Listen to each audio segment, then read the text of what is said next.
বিসমিল্লাহির রহমানির রহিম কুল হুয়াল্লাহু আহাদ আল্লাহুস সামাদ লাম ইয়ালিদ ওয়া লাম ইউলাদ ওয়া লাম ইয়াকুল লাহু কুফুয়ান আহাদ আল্লাহুম্মা আমিন রব্বানা যালামনা আনফুসানা ওয়া ইল্লাম তাগফির লানা ওয়া তারহামনা লানাকুনান্না মিনাল খাসিরিন।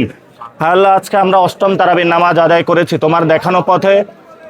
যেই মাসে তুমি কোরআন নাজিল করেছো, আমরা তারাবির নামাজে তোমার কোরআন শুনেছি এবং আমরা যেই ক্যাম্পাসে আজকে উপস্থিত হয়েছি, এই ক্যাম্পাসে এক ভাইকে শহীদ করা হয়েছিল, যিনি তোমার খাস বান্দা শহীদ আবরার ফাহাদ।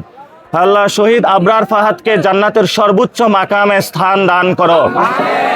আল্লাহ, শহীদ আবরার ফাহাদ যেই পথ আমাদেরকে দেখিয়ে গিয়েছে, বাংলাদেশের সার্বভৌমত্ব রক্ষা এবং বাংলাদেশের আজাদির পথ, সেই পথে আমাদেরকে থাকার তৌফিক দান করো। আল্লাহ, আল্লাহ, আজকে 57 জন অফিসারকে শহীদ করা হয়েছিল, যারা সার্বভৌমত্বের অতন্দ্র প্রহারী ছিল। আল্লাহ, তুমি তাদেরকে শহীদ হিসাবে কবুল করে নাও। আল্লাহ, আমাদের বীর সেনানী যারা সেনানিবাসে রয়েছে, আল্লাহ তাদেরকে সার্বভৌমত্বের পক্ষে সবসময় লড়াই করার তৌফিক দান করো।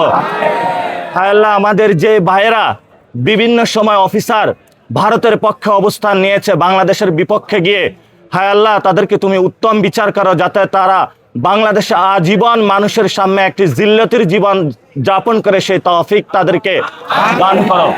হায় আল্লাহ, অনেক অফিসার, অনেক সেনা অভ্যুত্থানের অফিসার, হায় আল্লাহ অনেক সৈনিক এই আজাদির পথে অংশ নিয়েছে। হায় আল্লাহ, হায় আল্লাহ অনেকে গণ অভ্যুত্থানে অংশগ্রহণ করেছিল। হায় আল্লাহ, তাদের যে সেবা এবং বাংলাদেশের প্রতি তাদের যে মমত্ববোধ, সেই পথে আমাদেরকে রাখিও এবং তাদের সেই দরদ মাখা দিলকে আরো উজাড় করে দিয়ে বাংলাদেশের মানুষকে আরো রক্ষা করার তৌফিক দান করো। আল্লাহ,